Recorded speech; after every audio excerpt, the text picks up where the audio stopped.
আসসালামু আলাইকুম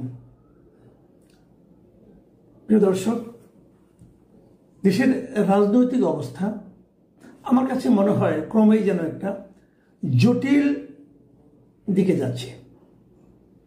এটা এই কারণে বললাম যে আমরা দেখেছি এতদিন ধরে যে সরকারের যে কোনো কর্মকাণ্ড, যে কোনো ইস্যুতে বিএনপি তাদেরকে এক ধরনের নিঃশর্ত সমর্থন দিয়েছে। মাঝে একবার অল্প কিছুদিনের জন্য একটু ঝামেলা হয়েছিল, কিন্তু 15 জুনের পর 15 জুনে আপনার লন্ডনে যে মিটিংটা হয়েছিল অন্তর্বর্তীকালীন সরকারের প্রধান ডক্টর ইউনূসের সঙ্গে তারেক রহমানের, সেই মিটিংয়ের পর বিএনপি ঘোষণাই করেছিল তারা অন্তর্বর্তীকালীন সরকারের সমস্ত কিছুর সঙ্গে একমত পোষণ করছে।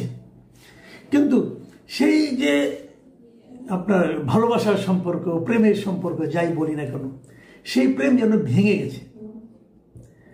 সর্বশেষ আজকে যে বিএনপির নয়াপল্টনের সামনে যাদের ঐতিহাসিক 7ই নভেম্বর উপলক্ষে যে আপনার আলোচনা র্যালি ছিল, র্যালির আগে একটা সংক্ষিপ্ত সভা হয়েছিল।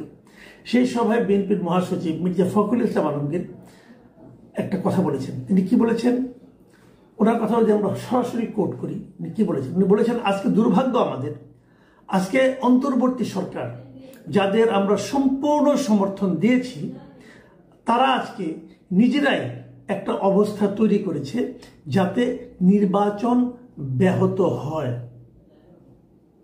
তার মানে নির্বাচন যাতে নাকি ফেব্রুয়ারিতে না হয়, অথবা নির্বাচন যাতে বাধাগ্রস্ত হয়, তার জন্য সেই লক্ষ্যে অন্তর্বর্তীকালীন সরকার নিজেরাই একটা সমস্যা তৈরি করেছে।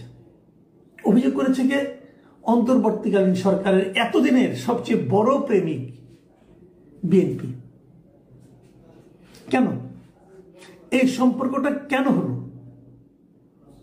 এই সম্পর্কটা হয়েছে, এই যে সম্পর্কটা যে ভেঙে গেল, এই যে বিরোধটা তৈরি হলো, এর পেছনে মূল ঘটনা হলো যখন নাকি জুলাই সনদ বাস্তবায়নের একটা আদেশ দেওয়ার জন্য, অথবা জুলাই সনদ বাস্তবায়নের জন্য যে পদ্ধতিটা সেটা নির্ধারণের জন্য তারা সুপারিশ যখন জাতীয় ঐকমত্য কমিশন হস্তান্তর করলো প্রধান উপদেষ্টার কাছে, তখন সেখানে গণভোট করতে হবে এবং সেই গণভোটের মধ্যে কি থাকবে, কি প্রশ্ন থাকবে জনগণের কাছে, সেটা যখন উপস্থাপন করা হলো, তখন সেখানে বিএনপি প্রতিবাদ করলো।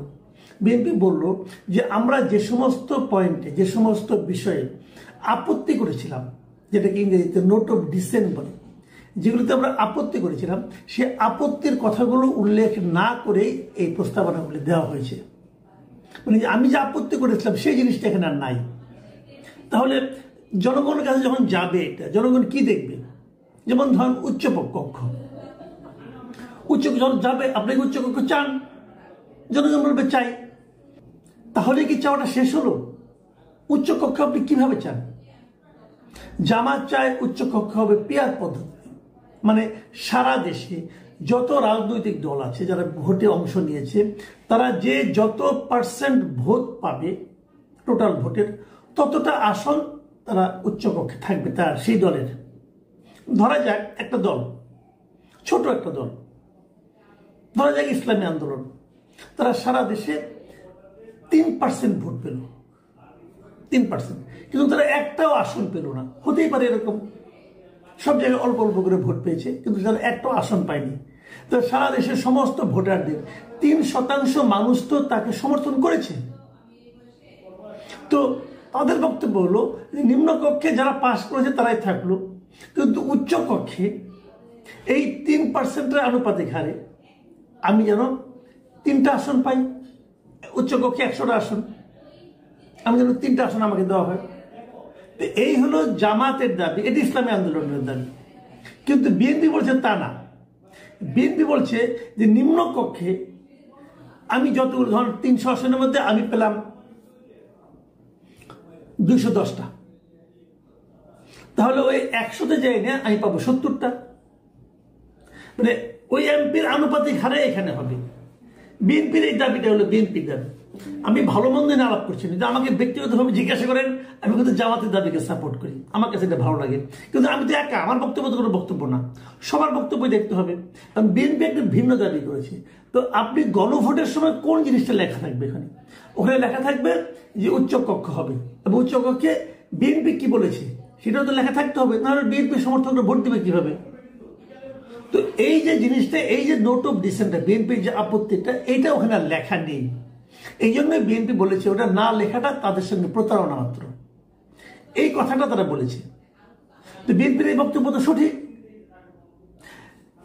এই তত্ত্বাবধায়ক সরকারের প্রধান ডক্টর ইউনূস বলেছিলেন যে কয়টা পয়েন্টে সবগুলো দল ঐক্যমত্য হবে, কেবল সেই কটাই রাখা হবে, বাকিগুলো ছেড়ে দেওয়া হবে পরবর্তী সরকারের উপর। তো উচ্চ কক্ষ সম্পর্কে তো সবগুলি দল ঐক্যমত্য হয় নাই, সেটা আপনি কিভাবে গণভোটে রাখবেন? আর যদি রাখেন তাহলে তো নোট অফ ডিসেন্টটা সহ রাখতে হয়, সেটা তো আপনি করেননি। তো এই জায়গাটাই কিন্তু আপত্তি। এই গন্ডগোলটা পাকিয়েছে গিয়ে ঐক্যমত্য কমিশন, এবং এটা দিয়ে ঐক্যমত্য কমিশনের প্রধান দুই ব্যক্তি কিন্তু উড়াল দিয়ে চলে গেছে। এই আলী রিয়াজ, মনির হায়দার, এরা কিন্তু চলে গেছে আমেরিকাতে, এরা তো আমেরিকার নাগরিক, আমেরিকায় চলে গেছে। আমি এই জন্য কিন্তু শুরু থেকেই বলছিলাম যে এই লোকগুলোকে দিয়ে কাজ করাবেন না, তাদের এই দেশের প্রতি কোনো মায়া নাই, তারা এই দেশকে ভালোবাসে না। তারা যদি এই দেশকে ভালোবাসতো তাহলে তারা অন্য একটা দেশের নাগরিকত্ব নিত না। সোজা লাভ, যে তার মাকে ভালোবাসে সে মাকে রেখে আরেক মহিলাকে মা ডাকে না, যে যত সুন্দরী হোক না কেন। ধরেন আমার মা খুব কুৎসিত, আমি একটা সুন্দরী মহিলাকে পেলাম যিনি হয়তো আমার খালা হন অথবা ফুপু হন, এখন তাকে বলবো যে না আমার মা কুৎসিত, তাকে মা ডাকবো না, আমি ওই মহিলাকে যে মা ডাকবো। হইলো এটা কিছু? তো হলো না। মাকে বললাম মা তুমি কিছু মাইন্ড করো না, তোমার এখানে বছরে দু একবার আমি আসবো, তখন আবার তোমাকে মা ডাকবো। কিন্তু অন্য সময় আমি ওই সুন্দরী মহিলা, ওই ধনী মহিলা, তাকে মা ডাকবো, কারণ তাকে মা ডাকলে আমি অনেক কিছু পাই, তোমাকে ডাকলে তো কিছু পাই না। এটা কি মা ভক্তি, মাতৃভক্তি প্রকাশিত হয় এখানে? ওদের যে সেই অবস্থা, তারা এই দেশটাকে ভালোবাসে বলে কেউ থাকে না, থাকে আমেরিকায়, এবং ওদের নাগরিকত্ব নিয়েছে, ওদেরকে মা ডাকে। তো এই লোকগুলি এই দেশের কি উন্নতি করবে? তাহলে এই দেশকে ভালোই বাসে না, ভালোবাসলে এই দেশকে ফেলে চলে যেতে হয় জায়গায়। যাওয়াটা কিন্তু অন্যায় না, আমি বলছি যাওয়ার নয় না, তারা ওখানে যাবে, মাকে টাকা পাঠাবে, কোনো সমস্যা নাই। কিন্তু আরেক মহিলাকে মা ডাকেন না। যদি আরেকজনকে মা ডাকেন তাহলে এই মায়ের খোঁজখবর নেওয়ার আপনার দরকার নাই, এই মায়ের তখন নিজের মতো করে চলবে। তো এটি হলো আমার কথা, যে আপনারা যদি বিদেশে থাকেন ভাই, আপনার দেশপ্রেমিক, দেশকে ভালোবাসেন, আমার তাও কোনো আপত্তি নাই। বিদেশের নাগরিকত্ব নেবেন তাও আমার কোনো আপত্তি নাই। কিন্তু যদি আপনি বিদেশের নাগরিকত্ব নেন তাহলে আমার দেশের নীতি নির্ধারণী কাজের দায়িত্ব আপনাকে আমি দিতে চাই না। কিন্তু এদেরকে ডক্টর ইউনূস দিয়েছেন। কেন দিয়েছেন উনি জানেন, এরা একটা আওলা বাজায় চলে গেছেন। এখন এটা সমাধান করেন। এখন কি হচ্ছে, বিএনপি বলতেছে যে এই সরকার নিজেই একটা এমন একটা আওলা বাজাইছে যাতে নাকি নির্বাচনটা ব্যাহত হয়। তার মানে নির্বাচন যদি ফেব্রুয়ারিতে না হয় তাহলে বিএনপি কিন্তু গভর্নমেন্টকে দায়ী করতেছে। এবং কেবল তাই না, ওনারা জামাতকেও অভিযোগ করেছেন। উনি বলেছেন মির্জা ফখরুল ইসলাম আলমগীরের ভাষায় যে আজকে একটা রাজনৈতিক দল তারা একটা জোট বানিয়েছে, বিভিন্নভাবে চাপ সৃষ্টি করছে যে নির্বাচনের আগে গণভোট হতে হবে। কেন নির্বাচনের আগে গণভোট হতে হবে, এটা ওনার প্রশ্ন। উনি বলছেন যে আমরা গণভোট মানছি, কিন্তু গণভোট নির্বাচনের দিনেই হতে হবে, কারণ দুটি ভোট করতে গেলে অনেক টাকা খরচ হবে। এই গণভোট নিয়ে কিন্তু এখন উনি নিশ্চয়ই জামাতের দিকে ইঙ্গিত করেছেন। জামাত 8টা দল, তারা সহ 8টা দল নিয়ে একটা জোট করেছে, 5 দফা দাবি করেছে, সেখানে এই বিষয়গুলো আছে। এখন জামাত আর বিএনপি কিন্তু মুখোমুখি দাঁড়িয়ে গেল। এই মুহূর্তে দেশের রাজনীতির অঙ্গনে, রাজনীতির মাঠে সবচেয়ে বড় দল কোনটা? জামাত এবং বিএনপি, এই দুটি তো বড় দল। হয়তো বলবেন না এদের মধ্যে শক্তির অনেক তফাৎ হোক বা না হোক, এরা দুইটি সবচেয়ে বড় দল। হয়তো আওয়ামী লীগ নাই, এই দুইটি বড় দল। এখন দুইটা যদি দুই বিপরীত বাড়িতে অবস্থান করে তাহলে আপনি কেমনি এক হবেন? কি নিয়ে প্রশ্নটা হচ্ছে, সেই ঐক্যমত্য কমিশনের রিপোর্টটা নিয়ে, যে রিপোর্টটা আলী রিয়াজ তৈরি করে দিয়ে গেছে।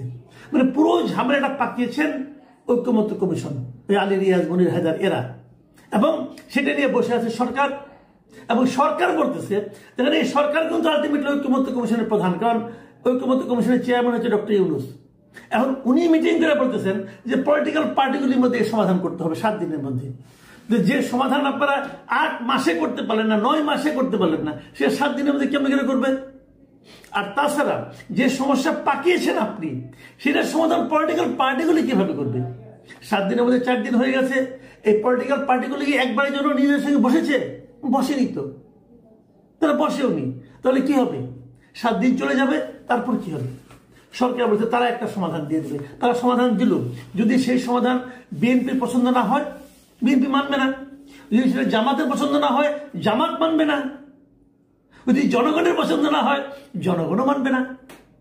কারণ জনগণের মধ্যে কিন্তু অলরেডি একটা ধারণা চলে আসছে, একটা পক্ষ দাঁড়িয়ে গেছে। অনেকে বলছে, অনেক আইন বিশেষজ্ঞ বলছে যে গণভোটটাই এখন সম্পূর্ণ অসাংবিধানিক।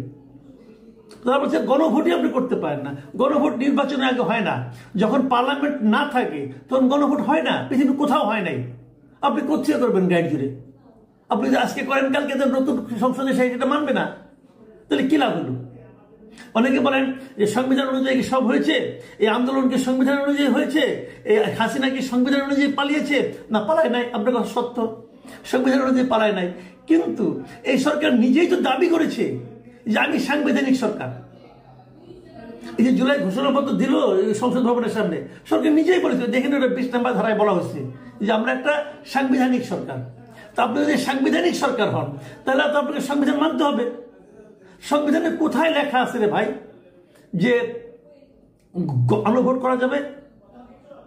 গণভোটের কোনো অপশনই নাই। তাহলে অনেকে বলে সংবিধানে তো অন্তর্বর্তীকালীন সরকারও নেই। সরকার তখন বলে যে না, আমরা তো সুপ্রিম কোর্টের থেকে একটা ব্যাখ্যা এনেছি, তারা বলেছে এই সরকার চলতে পারে। ঠিক আছে, ব্যাখ্যা এনেছে। তাহলে গণভোটের ব্যাপারে কি সুপ্রিম কোর্টের ফুল বেঞ্চে কোনো ব্যাখ্যা আসছে? তা তো আসে নাই।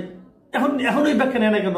106 ধারা অনুযায়ী এই সমস্ত প্রশ্ন কিন্তু আগামীতে উঠবে, এবং সব মিলিয়ে একটা হসপস পাকায় ফেলেছে।